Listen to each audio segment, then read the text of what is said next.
Current US housing prices haven't fallen hard enough. Some people say that without a 2008 style crash, ordinary people will never be able to buy homes again in their lifetime. So now many American media outlets are discussing whether those who bought too many houses during the crash, taking advantage of the opportunities, have actually locked up today's real estate market. What if one day they start massively selling and dumping houses? Could this rescue the current despair of ordinary home buyers? Even Warren Buffett has made a prediction. He's not concerned about housing price fluctuations, but rather another problem that could be worse than a US housing crash, something completely different from what you and I might think. Before we start, please like this video. Your likes are my biggest motivation to keep updating. We previously shared some home purchase data that shocked many people. 55% of US houses have been bought up by the boomer generation. Boomers are those who are now retired or about to retire. They've bought up more than half of all houses. So someone raised a very sharp question. Many boomers have several houses in hand, all acquired by taking advantage of the historic 2008 crash. Their question isn't malicious, nor is it sour grapes psychology, nor mocking any generation. I think this generation wants to understand America's future real estate development and future housing price dynamics, so they must understand how the previous generation accumulated so many houses. Let's talk about this. Everyone was young once.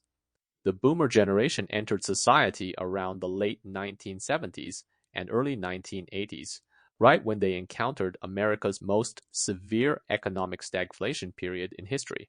Loan interest rates once broke through 18%, an unimaginably high interest rate period that influenced that generation's lifelong investment decisions, including home buying. Just entering society and getting stunned by high interest rates was very difficult to endure. They struggled until their 40s, approaching 50, when we reached the eve of the 2008 housing crash. Because housing prices fell so dramatically and unemployment soared, finding jobs was extremely difficult. Ordinary people wouldn't even think about buying multiple houses. Accumulating houses at that time, housing prices weren't the key factor in deciding to buy. What really prompted them to make up their minds to buy houses and how many to buy was seeing another once-in-a-lifetime opportunity to get on board. Many people think that after the 2008 housing crash, everyone immediately rushed to buy houses. You might be overthinking this. Because most ordinary people didn't have much cash on hand, how could they think about going out to grab houses every day? Actually, boomers were very cautious and didn't dare act rashly. Even in 2008, loan rates were 6.5%. Look at now, about 6.8%, roughly the same. They didn't dare make moves, just waited it out until 2010, when the job market started warming up and rates dropped to around 4.8%. People in this period were still very cautious. They first thought about refinancing their primary residences to reduce mortgage pressure. After another 2 years, by 2012, rates had fallen to an unprecedented 3.5%. Only then did the era of everyone getting on board after the housing crash truly explode. What really moved them to get on board? As I mentioned, due to historical reasons, boomers looked at loan interest rates and the leverage advantage was too tempting.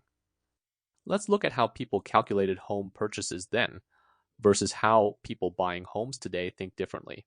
2012 versus 2025 comparison.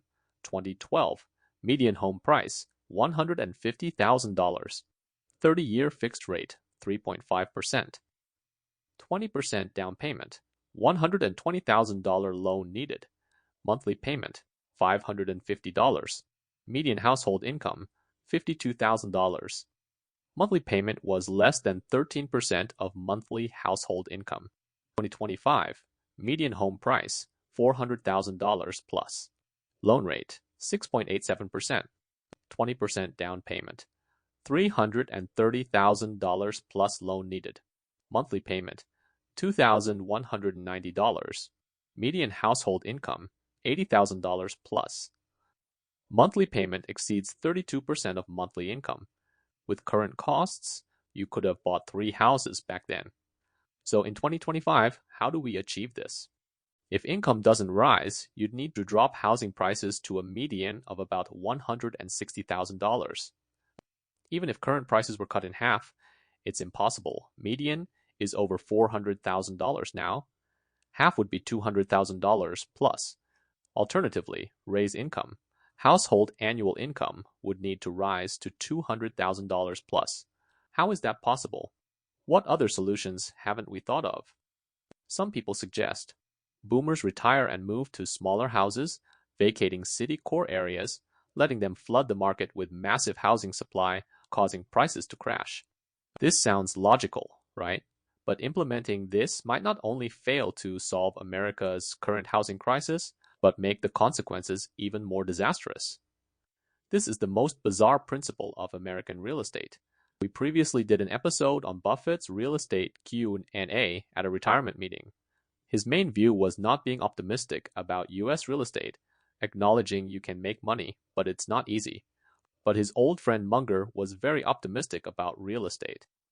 These two masters represent America's most typical two-camp viewpoints on real estate.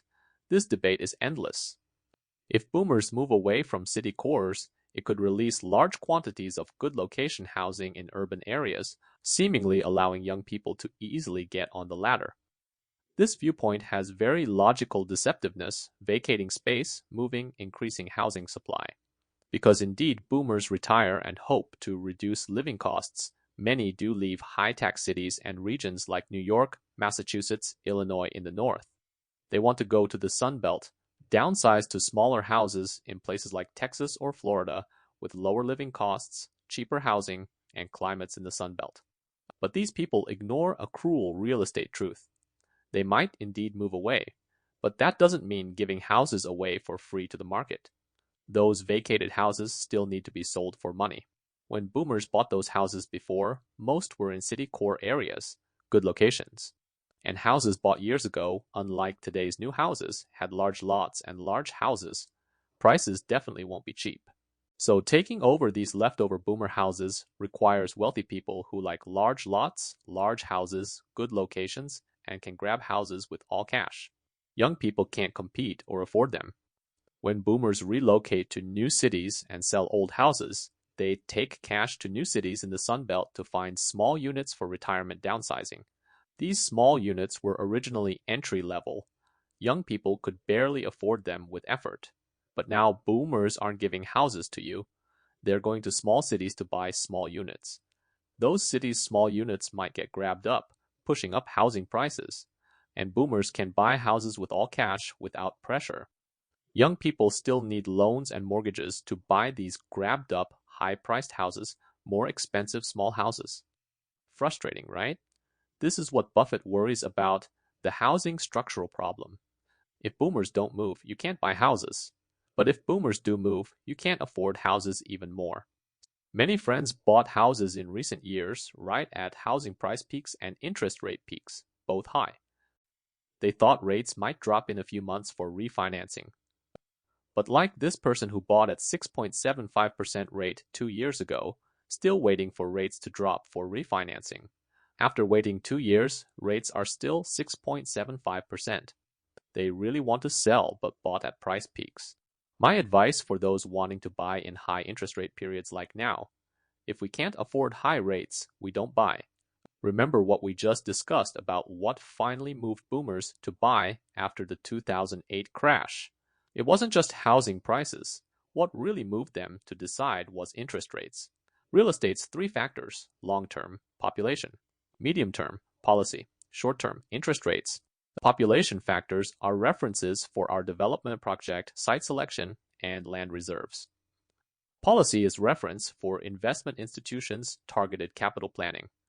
Interest rates are references for ordinary people to decide when to act and choose timing windows. Whether 2 generations or 3 generations, everyone does the same thing.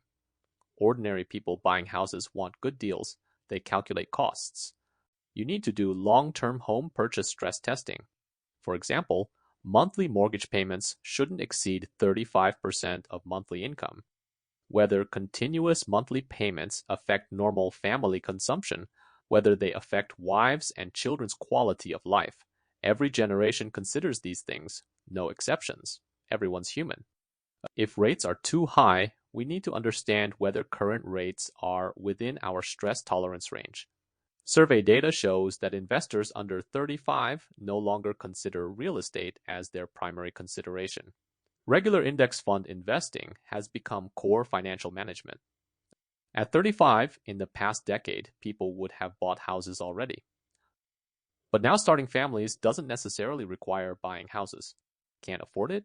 So what? Life goes on just fine, sometimes even more carefree.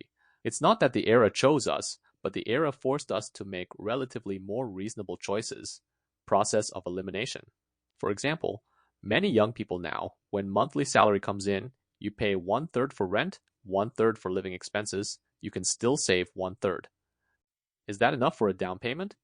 Many people still need to pay student loans, and credit scores can't meet loan approval requirements. We previously did a special episode. If you have money when first entering society, don't buy a house first, because that debt will eat your cash flow. That cash flow can actually create greater wealth. From needing a house of your own to needing freedom of your own readily accessible cash flow. The past pursued spatial security, now it's pursuing financial certainty. Previously, buying houses was considered forced savings. You marry the house, marry the interest rate. It sets fixed time and discipline. You must punctually pay the bank. But now young people punctually give S&P index funds for regular investment.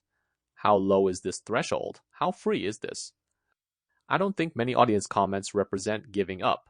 They actually truly understand different eras' wealth value concepts. I also don't think investing in index funds means young people are lazy or taking shortcuts. Know that this path isn't simple either. It's not getting rich overnight. It requires great patience. It seems simple, but if you can do it, that's not simple. They deserve praise. As someone who does this YouTube work part-time, everyone's support proves this work is meaningful. Its meaning comes from hoping that after listening to episodes, you can relax, slowly figure out confusing real estate questions, sleep well, and face family, friends, and colleagues with a positive attitude the next day. I once met an American real estate agent while house hunting, an old gentleman with completely white beard and eyebrows, aged but very spirited eyes. After I looked around the house, the condition had some problems, and I didn't really want it. I felt embarrassed and said I'd go back and think about it. He actually saw my dilemma. When I was leaving, feeling bad about taking up half his day, I politely said, "Have a great day." He very sincerely said to me, "Son, every day is a good day. You'll find the home you love."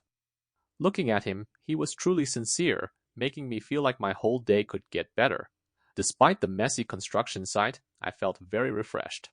I also want to give this phrase to all audience members. Every day is a good day. Welcome everyone to share your local real estate news. Have prices dropped? Are new houses selling well? Or do you feel optimistic about the second half stock market?